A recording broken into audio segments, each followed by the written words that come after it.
Hello friends, welcome back to my YouTube channel. I am Ganesh Bhardwaj and today we are going to discuss the first day's play of India versus Sri Lanka, the pink ball test match, a day-night test match at Bengaluru, and also our test match going in Pakistan, Australia touring Pakistan after 24 years, the second test match between these two countries at the National Stadium in Karachi. But before that, before I move to my content, I would like to request you all to please like, share, subscribe and comment on my YouTube channel.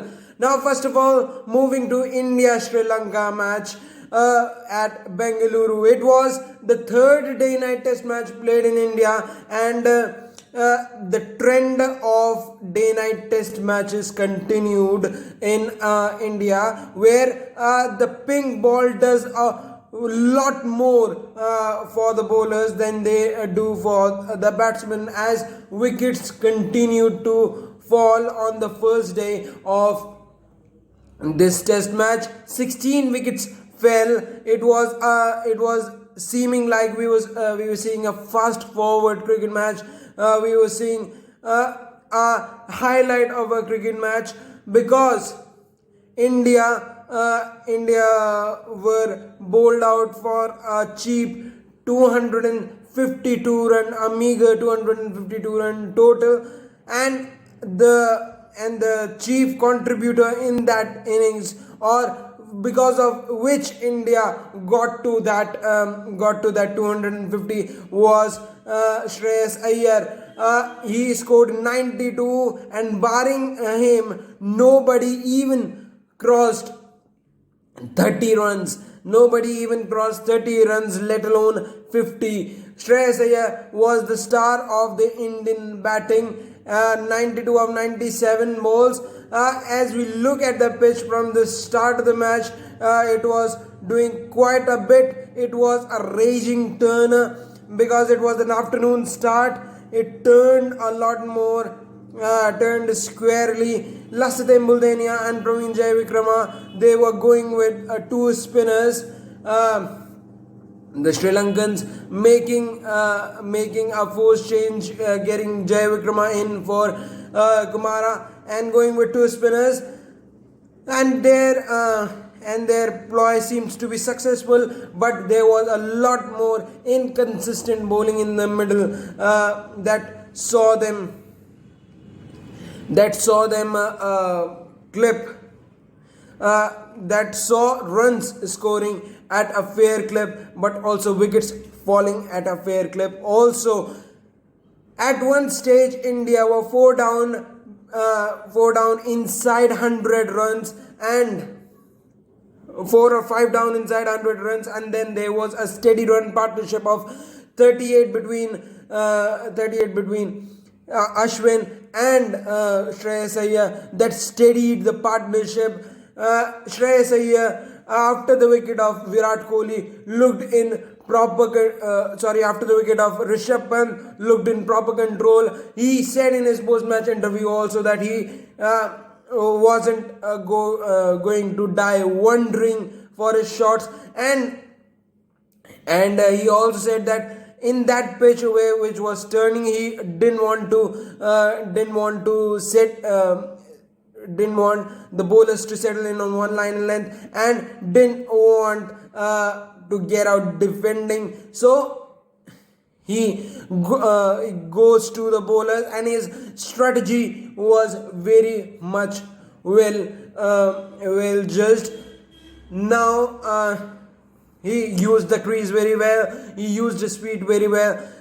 Because courtesy of that innings, India scored 252 runs. Now it was India's turn to take Sri Lankan wickets, or it was Sri Lanka's turn to avoid India to take wickets. But the innings of India ended at the end of session 2, and in this session 3 there was lights all over once again. And in that period, as we all know, pink ball always swings a lot, and the swing and seam was ably was ably used by two of the India's main bowlers, fast bowlers, Jasprit Bumrah and Mohammad Shami, getting Sri Lanka to the troubled waters at 14 for 3. They barely needed some partnership.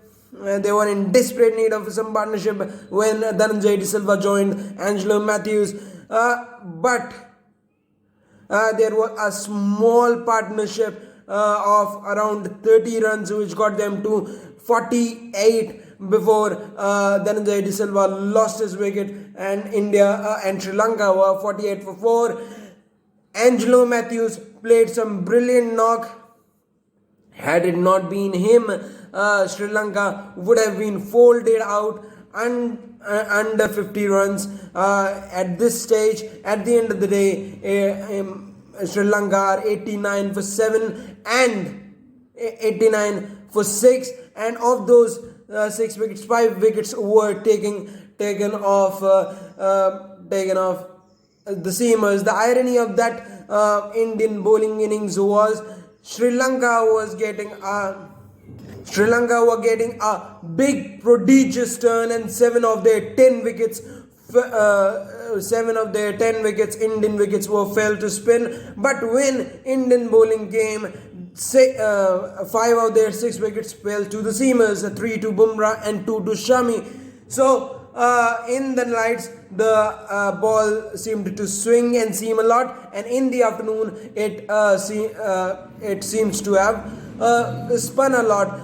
Is the trend continues on day 2? We have to look for that. Now moving on to the second match of the day, that is between Pakistan and Australia. Remember Australia are coming to Pakistan after 24 years. Since 1998 they haven't toured Pakistan. They are coming to Pakistan since 24 years. None of the players played at this Pakistani turf, and once again it was Karachi wicket. It was a flat wicket, slow wicket. It was a traditional Karachi wicket with spin getting more assistance than seam, and as we all know, it was a slow wicket, flat wicket. The story remained the same. Huge runs on the board for Australia this time because they won the toss and opted to bat first. One debut for Australia, one forced change, that is Josh Hazlewood moving out and Mitchell Swepson coming in, and Pakistan also going with their front line playing with their first choice playing 11, their strongest playing 11. Naseem Shah and Iftikhar Ahmed gone out, and Hassan Ali and Fahim Ashraf in because they recovered from their injuries. But the strongest playing 11 of Pakistan wasn't able to meet the Australian dominance on day 1 of this test match. At lunch on day 1, it seemed that the game was hanging in parity, in balance, but soon the Australian pair of Usman Khawaja and Stephen Smith took the game away with a 153-run partnership. Before that, David Warner and Usman Khawaja set the platform with a brilliant 63-run opening partnership. Huge opening partnership that set the platform for Australia's dominance on day 2. Scoring more than 200 runs with the loss of 3 wickets is what this dominance read. Now, one of the sure tactics they used was not to settle, not letting Sajid Khan settle on their line lengths. The openers were particularly brutal at his bowling. They were using the feed. They were proactive against his bowling, and again a 153-run partnership and a wicketless session number 2 for Australia set things beautifully up for Australia. Australia are in dominant position on this day one. It seemed like one period before the new ball, the 10 to 15 run period, where Babar Azam used his spinners, majorly used his spinners, who were using that one tactic only, bowling down the leg side, trying to use the rough to spin the ball, and the Australian batters were quick to defend it or not playing a shot, showing pads to the ball.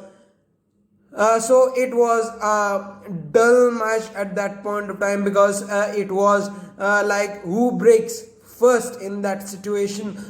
But Australia, I would say Australia dominated day one. Will they build on that big score, or will Pakistan cut off their flying wings? We have to see on day two. That's all from Pakistan, Australia, and India, Sri Lanka test matches. We will meet you tomorrow with the second day's analysis. Till then, stay safe, stay at home, and please don't forget to like, share, subscribe, and comment on my YouTube channel. Thank you.